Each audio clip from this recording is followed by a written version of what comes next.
You are now live. Yeah, Schlock West in the morning, Dash Radio, the spin room, you know what it is. What it do, party peoples?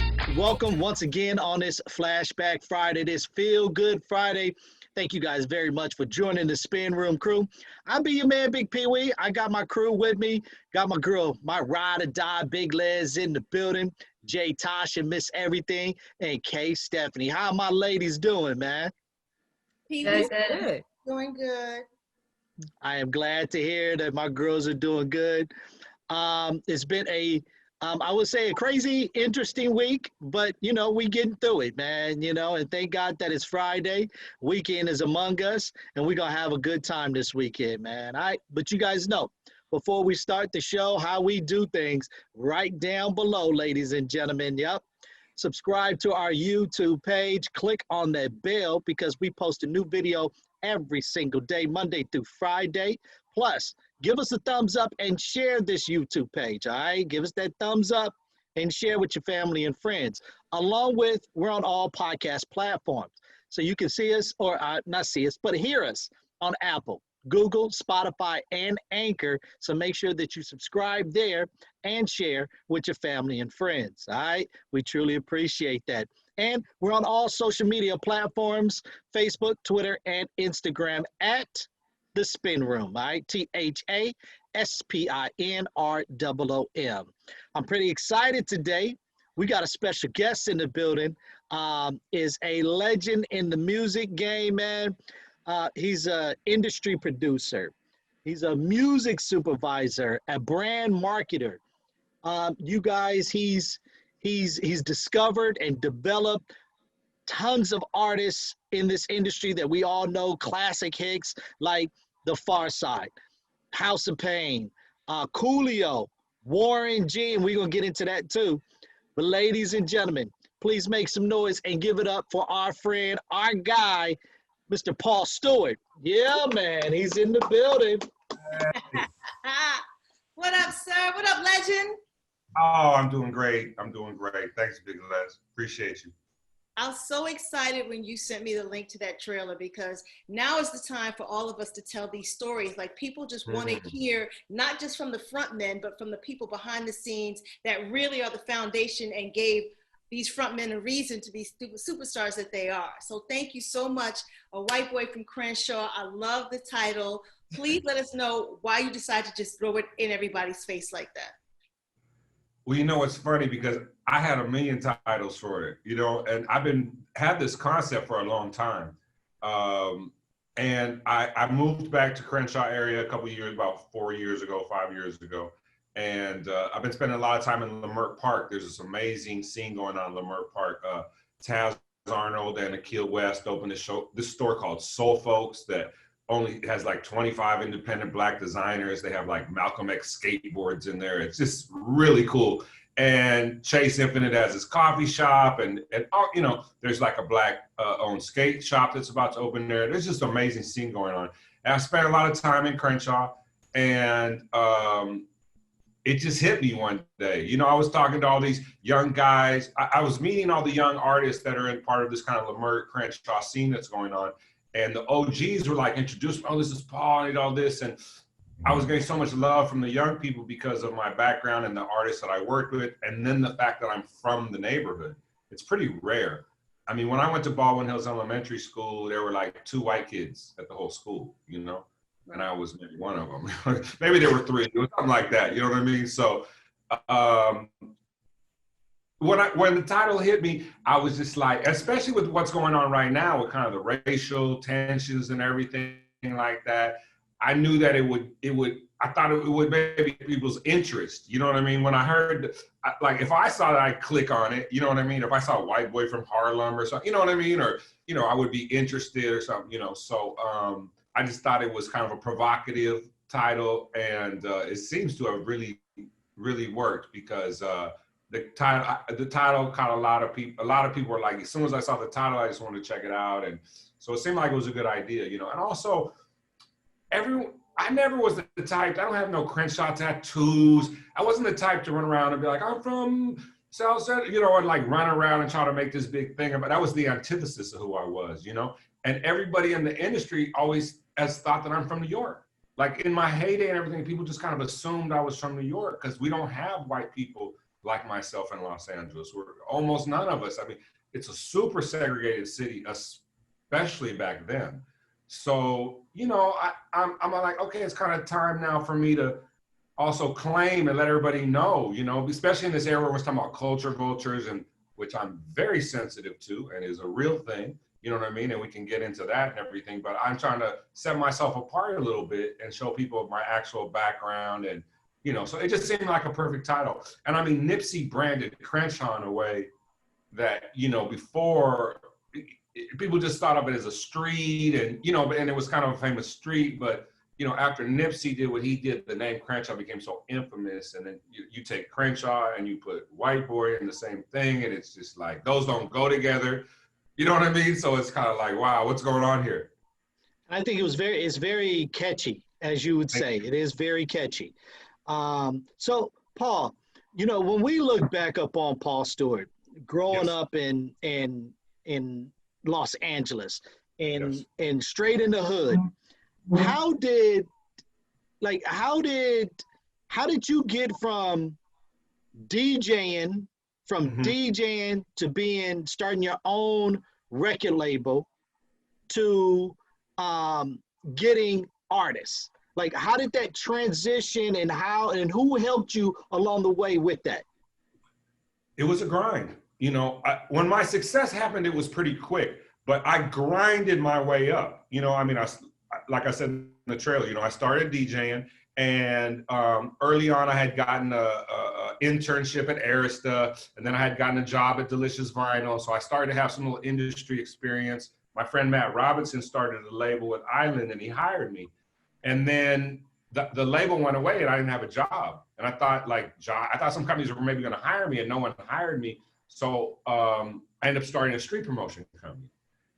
Curtis Harmon, a friend of mine, was a DJ on K-Day, and he came to me and said, hey, I got this account to do street promotion. Do you want to do it with me? And street promotion was so new, like people didn't even know what it was. You know what I mean? There were street promoters. I'm definitely not claiming to be the first. In Los Angeles, there was like Doug Young and Scotty Spencer. There were some OGs doing it already.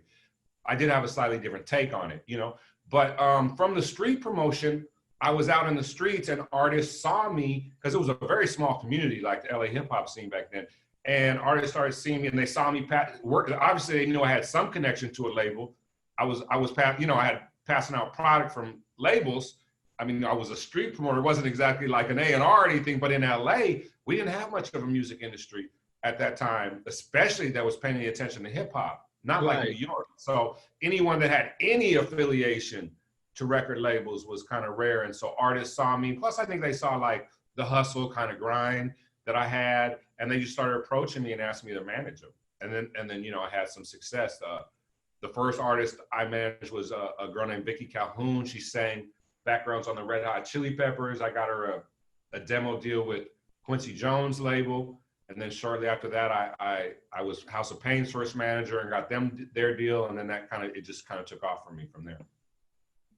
How did you know, like, what maneuvers to make from going from the streets to understanding how this record label game worked? Because as a street promoter, all you know is, I got this account, I need to promote it. Right. But like you said, people were coming to you and saying, hey, I got an artist, or hey, this person sings. Vicky Calhoun. It was the actual artist. Sorry to cut you off, but yeah. But Vicky Calhoun as your first, how did you get her in front of Quincy Jones's, you know, people, and to understand, okay, how do I, like, what deal can I make with them, with her? Well, early on, I was knocking my head against the wall because I didn't know. You know what I mean? And I had made a couple connections. There was a guy named Raul Roach, who was actually the son of infamous jazz drummer Max Roach, who did A&R at Quincy Jones Company. And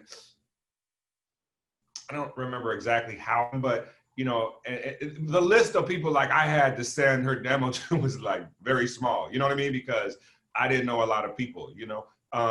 And after, you know, I did her deal, then, you know, I started a little bit more. And then eventually, soon after that, I met Tony Abner, who, you know, is a Black attorney, and he took me under his wing. He was a very young attorney, but his father had been like, helped run Motown, had managed Stevie Wonder for a while. So he was like a very famous like guy in the Black music scene. And so Tony kind of grew up in that, and, you know, and so he took me under his wing and really helped me start to get like agreements signed with people, because like I didn't have my agreement straight with House of Pain, which is one of the reasons that was such a short-lived arrangement. And then I met Tony and I met the Pharcyde.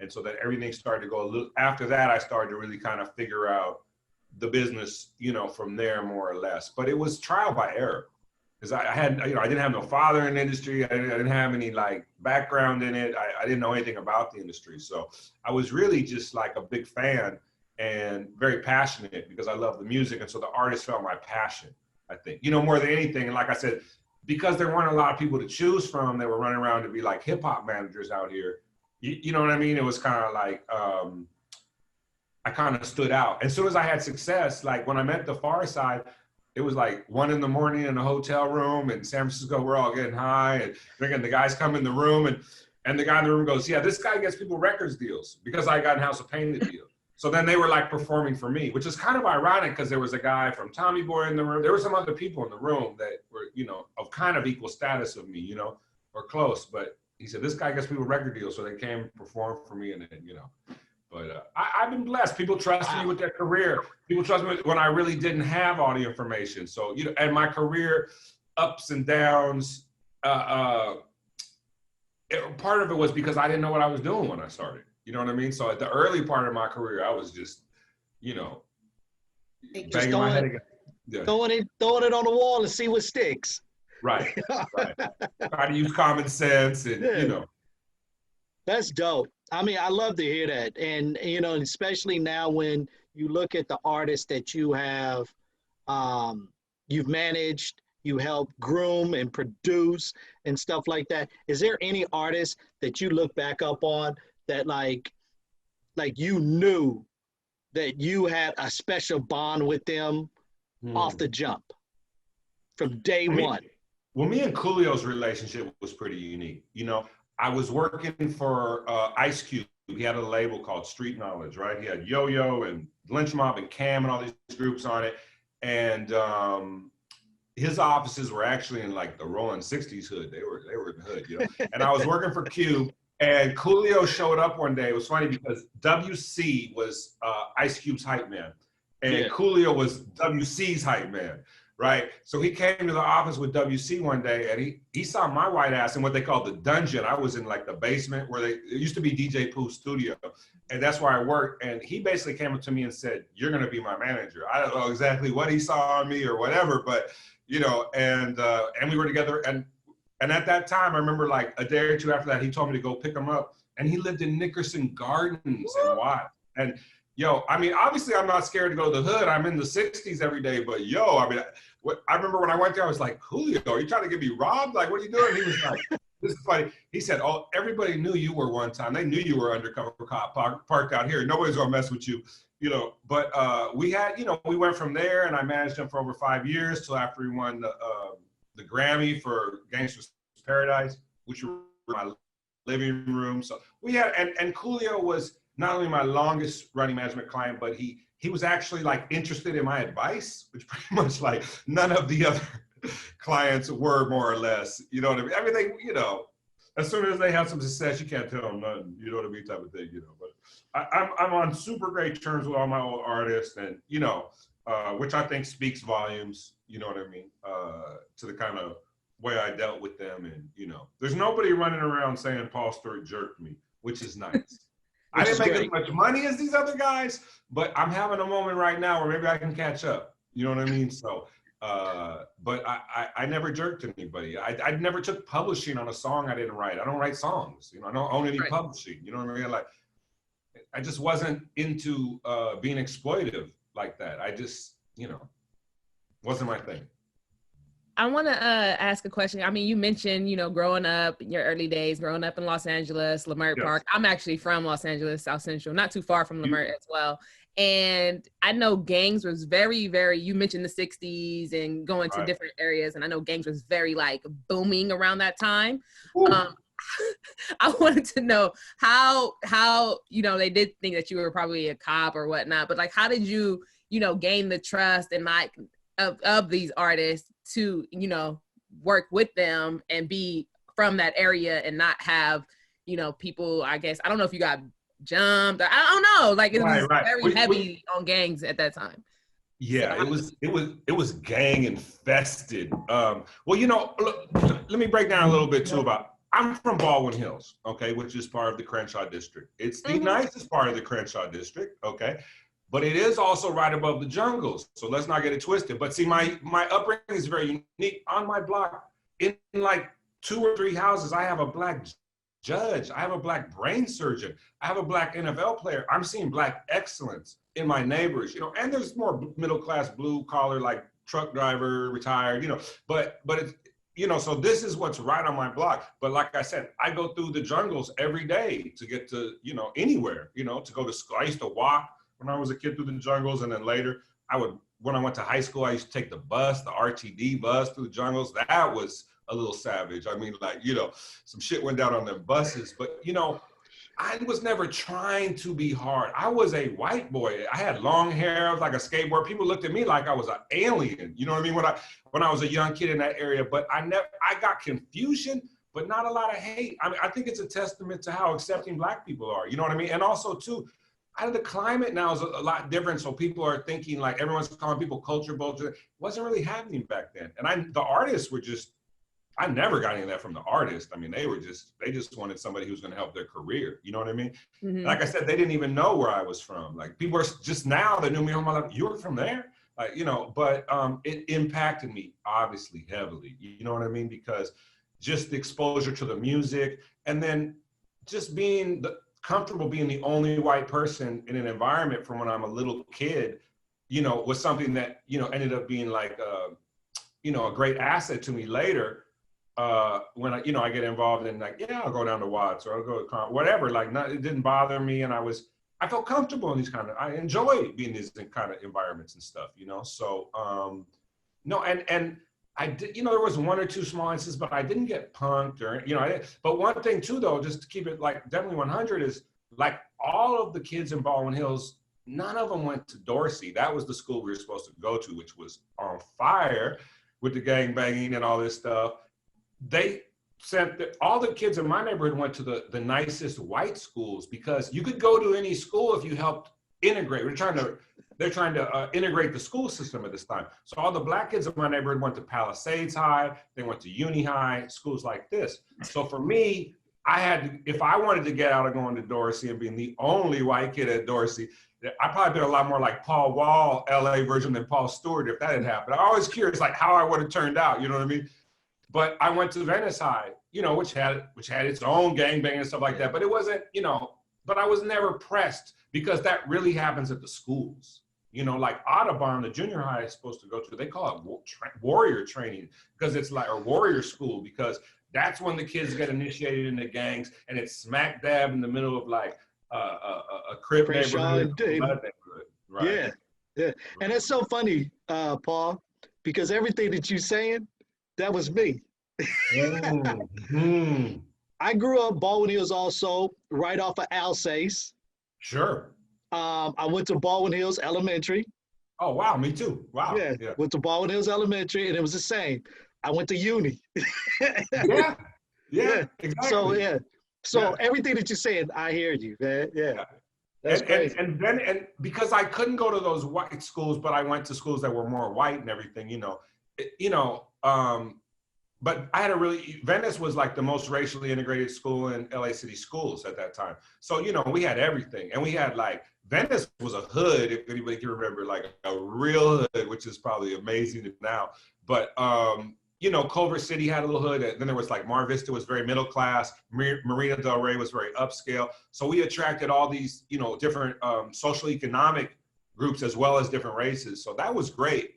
And I felt really comfortable in that environment, and kind of like, it helped me, I think, grow in just being comfortable in any kind of environment. It was nice. I mean, I was always comfortable being before, but like I said, I never know how it would have turned out, because, in elementary school, kids are pretty, still, it's not a lot of, it's not, people aren't getting pressed as much, like it really, in elementary school, as much. Yeah, so, yeah. So we're talking to our man, Paul Stewart. He got the new film that's coming out, White Boy in Crenshaw. White Boy from Crenshaw. Thank you. Right. White Boy from Crenshaw coming out. How much of this doc, Paul, is your lifestyle is in this doc? How much of it? Well, I mean, it's all about me, I mean, so, we talk about my unique upbringing as being a white person growing up in this area. And then we talk about, my, I had a very interesting career because, I worked with all these lot of artists, and then I met John Singleton really early on. And that was like, if there's one person I can thank for like doing the most for me and everything, it's John. I met him shortly after he had done Boys in the Hood, where he was only the youngest filmmaker ever nominated for Best Director, and the first Black person of any, nominated for Best Director, and chose me to help him with his musical vision. And, it's interesting because I was very appreciative of that at the time, but I didn't quite have the context either of how appreciative I should be, you know what I mean? Of what he was doing, so yeah, no, I mean, it's, look, we're going to explore, issues about the industry, some issues about race and things like that. But yeah, it's all through the perspective of my eyes and my story. Can we talk about you as a manager? Because I think to a lot of people, it's this glorified position that you get to work with all these stars. But what they don't realize is what the negotiation process is like of you having to really pound the pavement going into these labels, negotiate a deal, because if they don't eat, you don't eat. And it's babysitting, it's them being mad at you because whatever doesn't happen in their career is your fault. So can we talk about what management really is and what it was like for you back then in hip hop?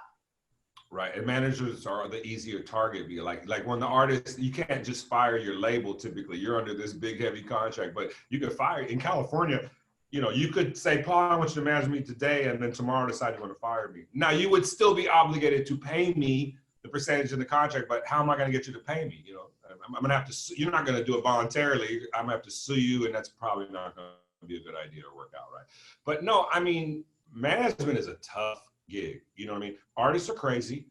They tend to be pretty ego-driven, which, like most, if an artist isn't ego-driven, he's probably doesn't have the swag to like be a good like performer type of artist or whatever, you know what I mean? And so it's easy for them to say, hey, it was all about me. You were just lucky to be here, you know what I mean? And so they can toss you to the side at any time, you know what I mean? And I'm not trying to diss artists, but they're, and it's also a very fucked up system for the artists and skewed against them. So, and their knowledge of the industry is usually very poor. So, it's easy, like I said, for them to make a decision like, maybe find a new manager or whatever, or expect ridiculous things from their manager or whatever like that, and like you said, if I'm not making them money, I don't make any money, you know what I mean? And so, and when you're developing an artist, then, and even more now, there's usually a long period where no money comes, so like you have to be really believe in the artist and believe in what you're doing, and through that period, and what you see a lot happen sometimes is the first manager who believed in them gets fired, and then people go to a bigger manager. That wasn't so much what happened to me, but it's tough because you have to have the faith that the artist is going to blow up. You have to do all that hard work. And then you have to hope that, have your paperwork. Advice to young managers, have your paperwork together, but don't count on that because, you got to have the relationship. I mean, one thing that's beautiful to me is like Queen Latifah and Shakim's relationship. Like they've had a handshake for like 25 years or something crazy. You know what I mean? Like it's not about the contract. Like if you keep your artist happy and you have that right kind of relationship, hopefully they'll stay loyal, you know, but there's no really way to predict that, you know what I mean? But yeah, it's a grind. Was there ever a point where your ego got bigger than the artist? And I say that when we look at people like Scooter Braun and all the stuff, Sure. Ariana and Justin Bieber and all this other stuff. Was there ever that conflict where you were feeling yourself, I got all these hits, I got Montel, I did this for Def Jam, that it caused conflict and raised hell? Well, I got a good story that's not exactly addressing that, but it is addressing when my ego got too big, right? Because I've always been a pretty humble person that I think you would agree. Most people don't really look at me as some big ego kind of guy or whatever, you know. But, you know, when you're having a lot of success and everything, you know, it can affect you in ways. You can start to like sip a little your own Kool-Aid maybe, you know what I mean, and get a little gassed. And when we did Coolio's Fantastic Voyage video, it was a group decision by the video commissioner at Tommy Boy, Coolio, and myself to all hire this young guy who had never done any videos, F. Gary Gray, to do the video. And, you know, it turned out great and everything, you know. And at this time, I have Def Jam. I'm running Def Jam's West Coast. I'm managing Coolio, Pharcyde, you know, a bunch of stuff. And so, yeah, I'm kind of feeling myself a little bit, you know. And we have a conference call where after like the first edit came, and I was very into the videos of my artists, and I hired like Dave Myers to do his first video ever. That was Gary Gray's first video. I hired Paul Hunter really early on. I was really into like studying who would be a good director and then just being involved in the whole process. I was learning about filmmaking through videos really. And so we had this conference call, and I always asked the directors to send me all the raw footage. I wasn't trying to tell them like, put this scene here and do this, but I was like, hey, you know, there's a shot here of our homie Bigg Pwee, and you didn't put, you know, he didn't get a cameo. There was a lot of cameos in that, and I wanted to see the raw footage. And F. Gary Gray said, oh, I don't do that. And my ass said to him, well, we won't be working together again. Ooh. And right. And then later, as my career morphs into music supervisor, and he's like the biggest black director or one of the biggest black directors from LA that I knew from dirt, and he's not hiring me. And I don't know if that's why he didn't hire me, probably, but you know, that wasn't a good move. You know what I mean? And so things like that. And I always tell this story when I speak like to younger people and stuff, you know, because I like to be open about and admit my mistakes in these kind of situations so people can learn from them. You know what I mean? And so I definitely learned from that, you know. But it took a while because, you know, it wasn't a while till Gary blew up. So the lesson took, you know, some years to be learned, you know what I mean? But not so much with my artist. But yeah, there were cases like that where my ego did get, you know, I made mistakes that were ego driven, let's say that. This is like a work ethic question, but what do you think of work ethic as far as now? Because back then, to promote yourself, you really had to put in the grind. And now we have Instagram and all these, you know, different outlets to promote ourselves. So what advice would you give any type of A&R or, you know, director, how to, you know, network properly as far as, because back then, I mean, I feel like it was much harder back then to promote. It was harder because we didn't have like the tools like you're talking about and everything, right? But now everyone has those tools too, right? So it's like, it's a more crowded like place, you know what I mean? And so, but I think the principles are the same. Work ethic is highly important, you know? And I mean, you know, like in the trailer, I say some not great thing or allude to some things about Leor Cohen and stuff like that that I'm not that happy with. But one thing I will say about dude is like, I learned a lot from working with him because his work ethic was bananas. And I was still kind of morphing into this. You gotta understand, I was like a fan, like, you know, I was just like into the music, and I was just kind of like, had more hustle and initiative than any of the other guys around.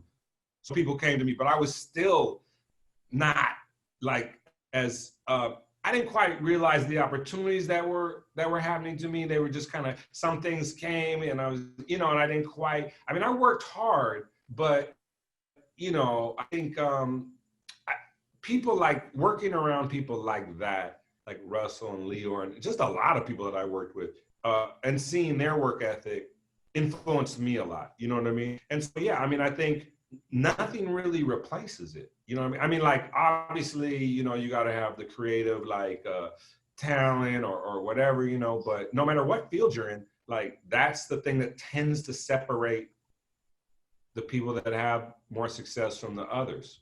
You know what I mean? So, yeah, I mean, I think, and now more than ever, because there's so many of these tools that make it easier, there's more people that are doing it, and you know, and more people kind of fighting for the same amount of spaces, maybe, you know what I mean? Like when I first came out, I mean, I remember when I met Puffy, was passing out flyers and stuff. There were no examples of like Puffies out there for us to see. There's a bunch of old white guys, you know, that we didn't know. We didn't know anything about their backstories, or, you know what I mean? And so now we have all these kind of examples of young entrepreneurs, you know, whether they be Scooter Braun, Puffy, whatever, you know, we see all this now, but back then that was like behind some curtain, and it was very, most people, you know what I mean? It wasn't common knowledge.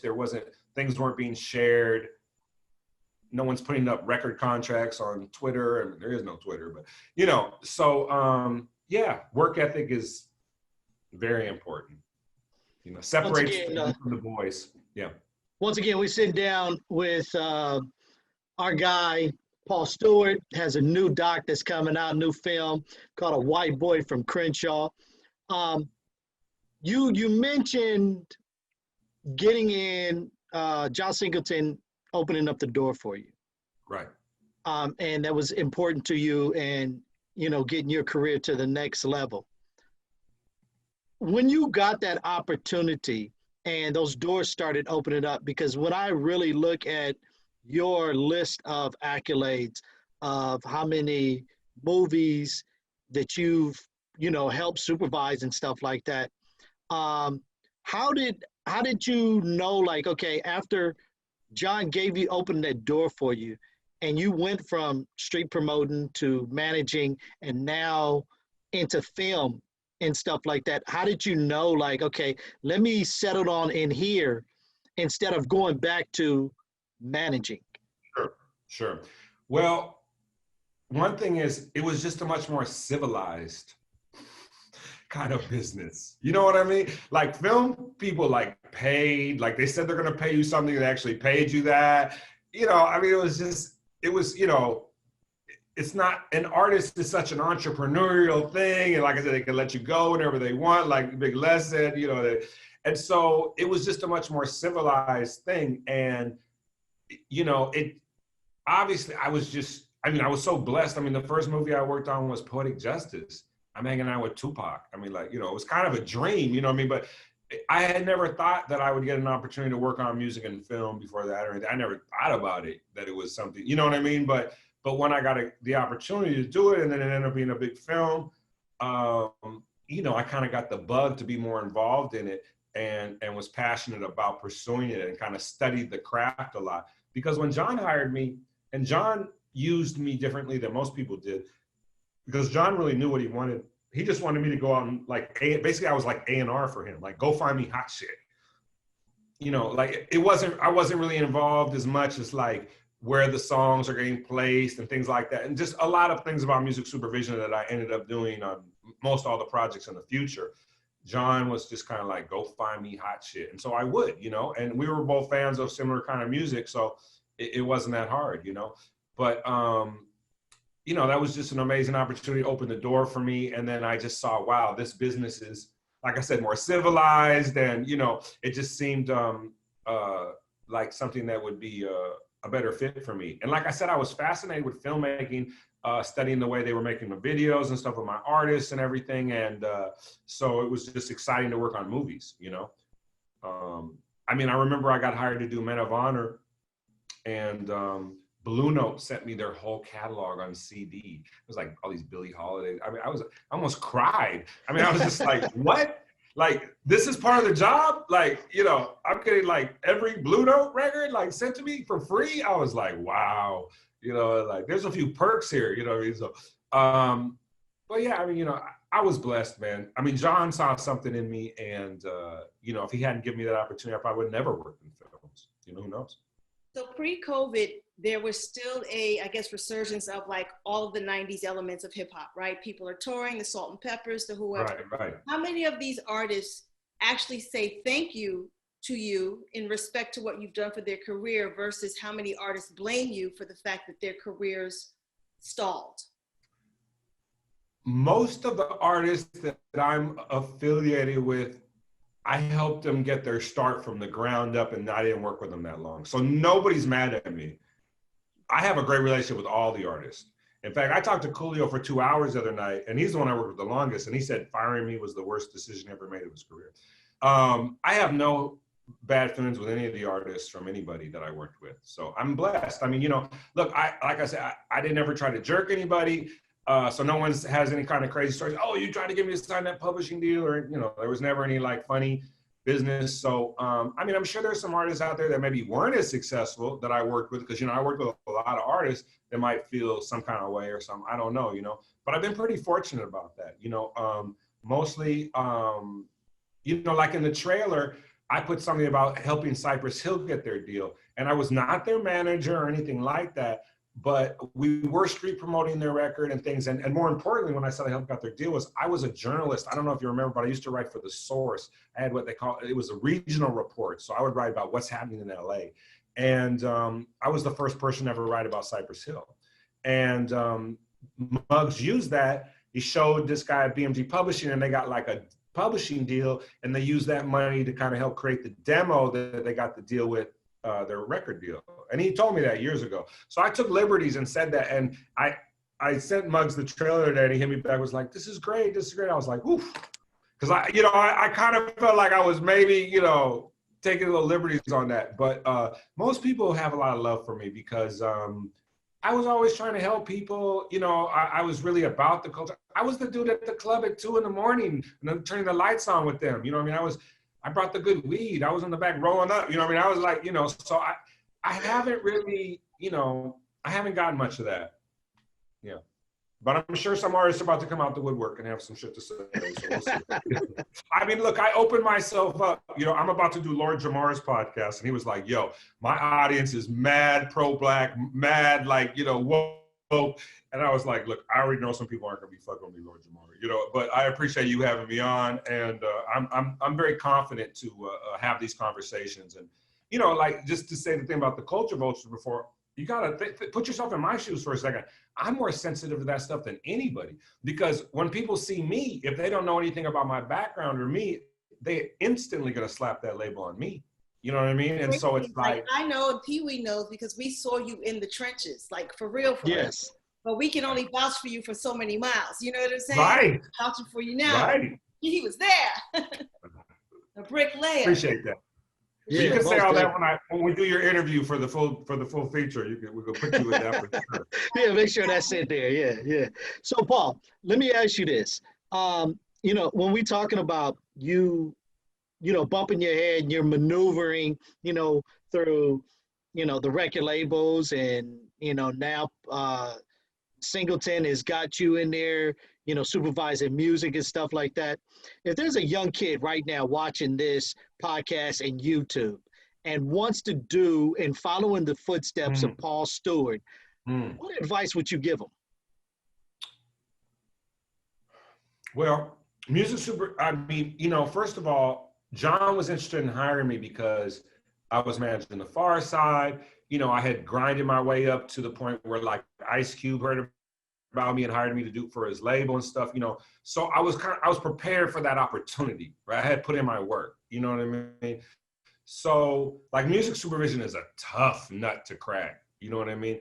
If you're really interested in music supervising, try to intern for a music supervisor, you know, that's the best way.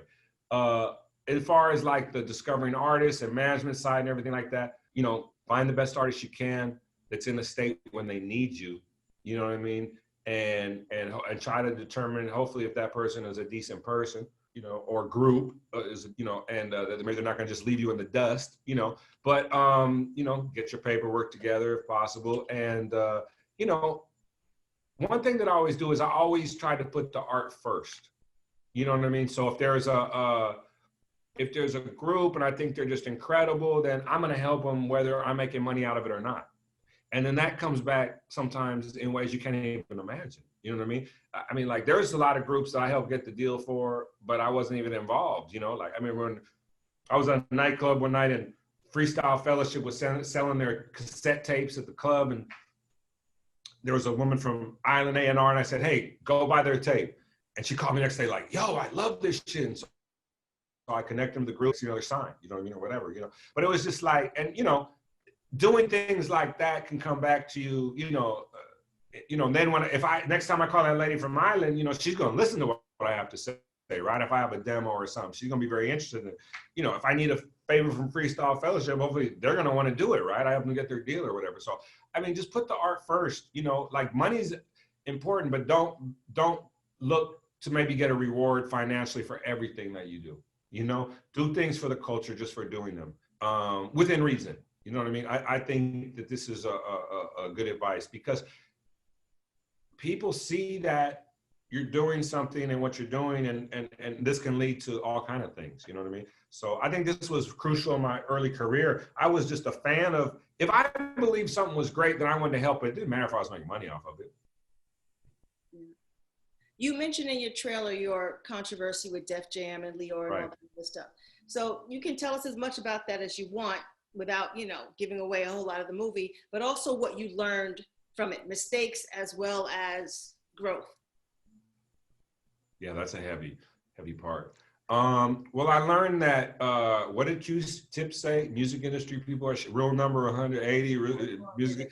I didn't really know how bad the music industry was, or could be. You know what I mean? How ruthless it could be, because I was still pretty naive, at that time. It was, So that was the lesson.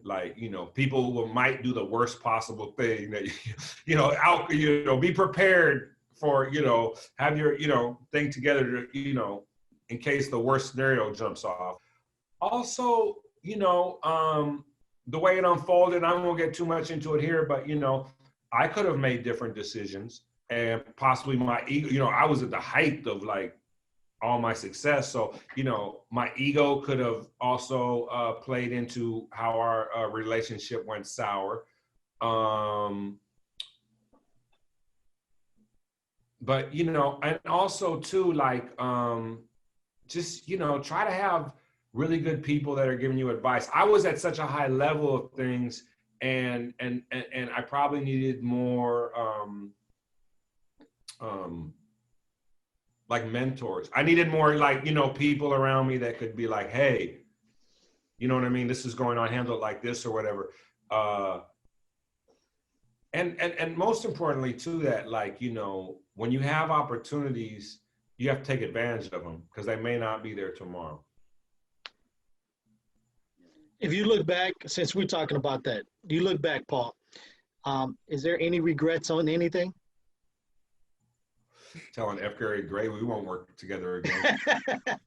F. Gary, hire me, man. We're back. No, yeah. Outside of that. Yeah, no, definitely. Now, you know what I mean? I would have done everything way different. You know what I mean? But at the other side, none. Because, I've been blessed. I'm in the Dominican Republic right now, about to go back to Leimert, you know what I mean? But no, it's also made me who I am. And what's interesting is, I remember I used to use the Wu-Tang as an example when I was talking. The group was kind of so crazy. They did a lot of things that would, you think this isn't really going to be good for the group. You know what I mean? They're but later, that craziness was what made them so authentic to people, right? You know what I mean? There were certain things that later, this is the group that all these other groups that came out or whatever, people don't really care about, but this one is still relevant or something, right?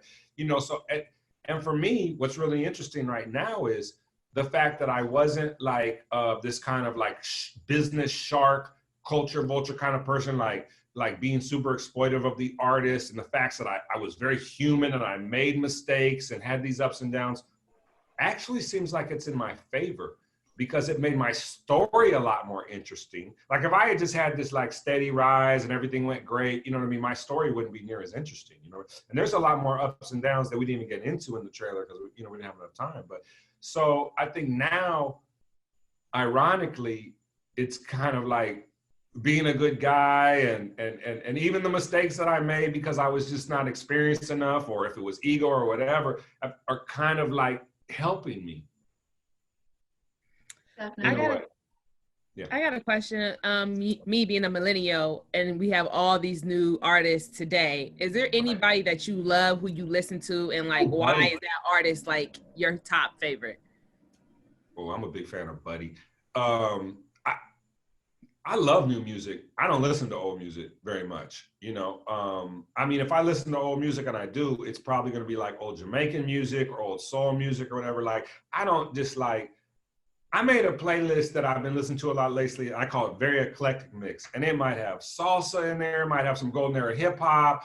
It might have, you know, just, you know, a lot of new artists that are, you know, that I'm digging, you know what I mean? I started making this playlist series called Mimosa Music on Spotify. Well, it's on all the platforms. And I encourage people to check out my Spotify, wherever you use, and check it out. And it's a mix of a lot of new music and then classics, you know, of you know, golden era hip hop to old records that people sampled, and, you know, and then a lot of new stuff, you know. And so, yeah, I think I've been really blessed that I wasn't one of those guys that when the music started changing, I was like, oh, this is whack. Like, I love Future. Like, I don't know. Like, you know, I just have this kind of like taste in music that I always want something new. So after I've heard Tribe Called Quest a bunch of times, like, I don't want to go back and listen to their old albums. You know what I mean? Like, I mean, it's cool once in a while, of course, like, oh my God, you know, but there's so much exciting new music coming out. You know what I mean? And so I have this partner, Evan Washington, who's a younger guy than me, but he's been doing a lot of stuff in the community. And we just started this thing called View Park Records.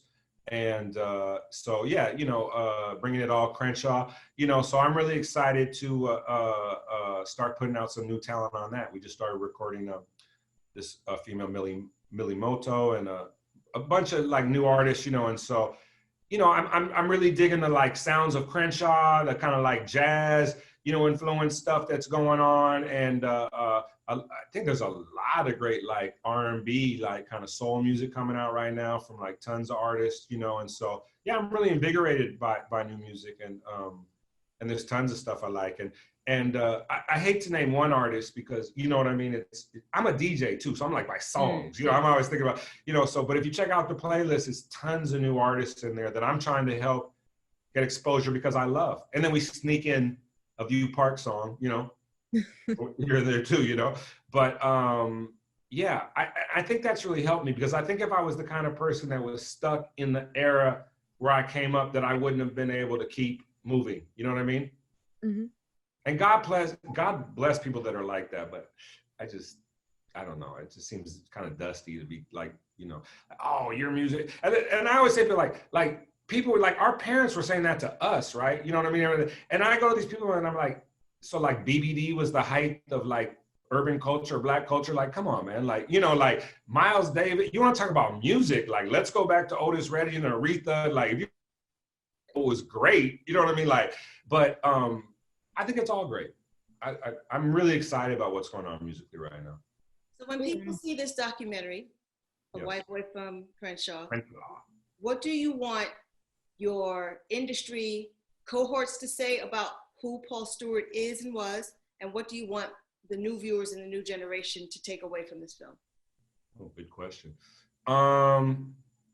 Well, just from the trailer, a lot of my like cohorts and everything like that are like, oh man, you're getting your props, you know, because like you said, the behind the scenes people, it's a great time for us to tell our stories, because now all of a sudden people are interested. Oh wow, you know, how did this happen? And you know what I mean? And these things are more interesting to people, you know what I mean? And so, and the great thing about my story is, yeah, people don't know who I am, but they know who all these other artists are. You know what I mean? So it's like, it's not like we have to just sell, oh, you got to care about Paul, because maybe if you care about Pharcyde or Warren G or, you know, any of these other artists that I worked with, you know what I mean? Then you'll be interested, right? You know? Well, one thing that's just been amazing, and I hope for the film, is that most people don't, because I like I said, I consider myself a fairly humble person. Most people don't really know all the stuff I've done. I've been running around like, yeah, I did this and I did that. And, you know, oh, and I'm from Crenshaw. Like, you know, so it's kind of nice for like my legacy and everything just to get it out there. And so people are like killing me, like, I knew this. One friend said, I've always known you, but I didn't know you. And then other people were just like, I had no idea. And I didn't know all that. And then other people that even knew were like, man, I knew, but the way you put it all together, you know? So it's nice to get my props for someone that hasn't really gotten his props for a while. Because as you know, Les, too, when I was hot, like I was hot. Like most of the artists that I found and things that people really love, it was in kind of a short period of time. Pharcyde, Coolio, Warren G, Montel Jordan was all a couple years apart. So, you know, then I moved into the movies, and yeah, I did great stuff with the movies, but people don't, you know, a lot of people don't know what movies I did or I did, you know, all this and stuff. And so, but my run with the artists was pretty short. So at that time, you know, I remember I got written up in Vibe. They said, they called me a ghetto celeb. Oh man, that was cool. I got a little write-up in Vibe. They said, Paul Stewart, ghetto celeb. So I was like, oh, wow, they're great. Like, oh man, that made me happy. So, you know, I was getting like some little like attention out in LA. Like I couldn't go to a club without some guy just coming up and like rapping in my ear, like spitting in my, like rapping, like, you know, his new song, you know. And so, you know, I was getting known a lot. It's of course, in the industry, I was known by almost everybody. But then after that run, not so much, you know what I mean? And I continued to do important things with the movies and stuff, but it was much more behind the scenes, which is okay. You know, I don't have to be like, I'm not like so concerned with everybody knowing me, but now it's just a great opportunity for me to actually, I mean, the potential business that this has generated for me is phenomenal. I mean, I have some heavy hitters that are talking to me about wanting to adapt this as a scripted, like Netflix type series, loosely based on my life, let alone the doc. So, I mean, if that happens, there's a lot of money in those. You know what I mean? If God willing that happens and it's successful, you know what I mean? Like, it'd definitely be a huge life changer for me, you know? So, you know, as a businessman who's trying to make money, it seemed like it was a real power move to do, you know? But yeah, as far as to answer your question about people that don't know me, well, you know, in this time of heated race relations in our country and everything too, I think it's great to have a positive story about race because, you know, and this is something that Lord Jamar said when I was talking about it. He said, were you harassed? Were you persecuted for being? I said, no. He said, I knew it. He said, Black people are so accepting, you know? And it was like, yeah, I want to tell the story of how I wasn't harassed, how I had gotten love growing up in the Black community. And then I gave it back. I mean, there's a slew of executives in this town and in this industry that came out from my camp that were interns or employees or, you know, massive, you know, and so, and mostly people of color, you know? And so. So with that said, and sorry to interrupt. No. Please interrupt me. So what did your white counterparts say? Or the people on the outside who are white in the industry watching you with Snoop and this person and everybody who's Black and in Nickerson Gardens, like what were they saying to you? Like, how could you do, are you not scared? Like, what was that like? He's envious, wishing they could be as cool.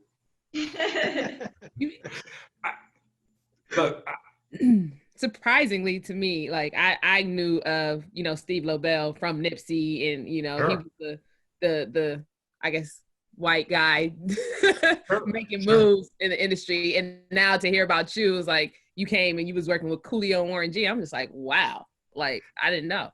You want to hear something funny? Mm-hmm. For years, people would mistake me for Steve or Steve for me and Rifkin. Steve Rifkin's in that mix too. People still come up to me and call me Steve. And I don't know if they're talking about Lobel or Rifkin, but they think I'm, you know, or whatever. But, and look, I get it. I'm not offended. You know what I mean? Yeah, I mean, look, those guys, Steve Rifkin gave me a huge deal, a huge opportunity at one point, and Lobel has always been supportive. In fact, Lobel sent the trailer to a big TV guy who's talking to me right now. Yeah, I mean, so, you know, and yeah, but there's not a lot of us, you know what I mean? That are, you know, like Lobel is somebody who would go into any hood and do all that, and, you know, that kind of guy and everything for sure, you know, obviously. And fearless with it, you know, and he's from, you know, this kind of environment back east and everything for sure, you know. And like I said, there's more of those guys back east. And back east, people are just more mixed up together. Mm-hmm. You know, LA's kind of, as you know, very segregated, you know what I mean? Especially before, you know what I mean? So, you know, but yeah, look, I'm not trying to say like you can't be cool if you're from Boise, Idaho, and you're, you know, lily white or whatever like that. Like, I don't discriminate against people like that. You know what I mean? And look, there's a couple guys named White Boy Dave. There's 2 White Boy Daves that are like from the hood. They're like, one dude's from 60s, I think, and they're just, I'm not those dudes. You know what I mean? I'm not trying to overclaim my hoodness or anything like that. You know, I'm from a very unique neighborhood. You know, like I say, it's upscale Black neighborhood, but it's also people that chose to stay in the Black community. They made money or had money some kind of way and chose to stay, because those people obviously could have afforded houses in other parts of LA. So it's a mentality of a kind of people that's not only successful Black people, but Black people that aren't like, I'm moving to Woodland Hills and whatever, nothing against all that or whatever, but you know, so I think that affected me a lot, you know. Once again, we have our special guest, Paul Stewart, in the building with us, hanging out inside the Spin Room. Our new doc film that's coming out, A White Boy from Crenshaw. Paul, when is the doc actually hitting that everybody can watch it? Summer 21. Summer of 21. Yeah, and big shout out to Marcus Thornton, the guy who made the trailer and is directing the doc. And we're calling the trailer, actually, he calls it a mini doc. So I call it a trailer more for like hype purposes, you know what I mean? But what's really interesting about how me and him connected was this guy's a younger guy and he wrote a Pharcyde biopic, tracked me down, sent it to me. It's really good. I got some interest in it. We're trying to get it going. And in the meantime, I said, hey, you're an editor too, right? And I said, what do you think about, you know, I'm trying to do this and I have some of this old footage and, you know, and he far exceeded my expectations. I mean, I gotta tell you, so far, I've gotten big thumbs up from Snoop, Issa Rae, DJ Pooh, Shaw Money, Big Les, Muggs. I mean, like, you know, and I think only like 5,000 people seen the trailer. I feel like half of them are TV execs, you know, the way my phone is blowing up right now, you know, so I got to give him props, you know, for what he did, because I think he did an incredible job with the trailer. And it wasn't easy because I had another editor working on it before, and it was like, you know, it wasn't happening, you know. And Big Boy from Radio is your executive producer, right? How amazing is that? Let me tell you about me and Big Boy, okay? When I first moved back to LA from college, because I went to college in the Bay Area, I was renting Big Boy speakers for like $25, and he would rent a turntable of mine for like $20, because, like, you know, we'd give them to each other, whatever. But I know Big Boy from dirt. You know what I mean? Like, we came up together, and when I first group I managed in, that, you know, sticks with me everything the Pharcyde, I got him hired. He got hired as security. Brought Big Boy in to do security for Pharcyde. And that low key was a part of helped him meet some of the radio people. They got him involved in radio. So our relationship has gone back from all. And then what was so amazing was, so then he's the big radio guy in LA, and then I'm managing Warren G and Coolio. I just call him direct anytime. Hey, Big, I got Warren on the phone. Hey, what's up, Big? You know, we just like have complete access to him to go show up on his, you know, show up at the station and all kind of stuff. And I mean, Big Boy showed me the love, so much love. I mean, in his book, he called me a West Coast Berry Gordy. He wrote, there's like a whole page of what he wrote about. Yeah, I mean, wow. I can just throw the mic down right there. I'm done. No, but so Big Boy has been an amazing friend, is an amazing person, is so of the culture, is so real. People don't even know how real he is, and I got to talk to him first before I start telling people how it really is, because I don't know what he wants me to put out there. But yeah, Big is real and one of the best people ever. Well, so I feel really, really blessed to have him. Thank you, Big Boy. Yeah, we're happy for you. We're excited to see this movie when it's done. You are welcome back on the Spin Room anytime. Let everybody know what Pee Wee says, all your socials and stuff, so people. Oh yeah. Instagram is my main one. Paul_DJP_Stewart. And Facebook's like the same, but it's like dots. I do return DMs. If you're cool, I might follow you back. And I definitely respond to Instagram. Facebook is a little more up in the air. But I appreciate, you know, I'm trying to grow my social media. I'm trying to grow my Instagram, obviously, because You know, and I had a page where like some really cool people followed me and I got hacked. But I only had like 5,000 followers, but I lost it. It was kind of crushing for me.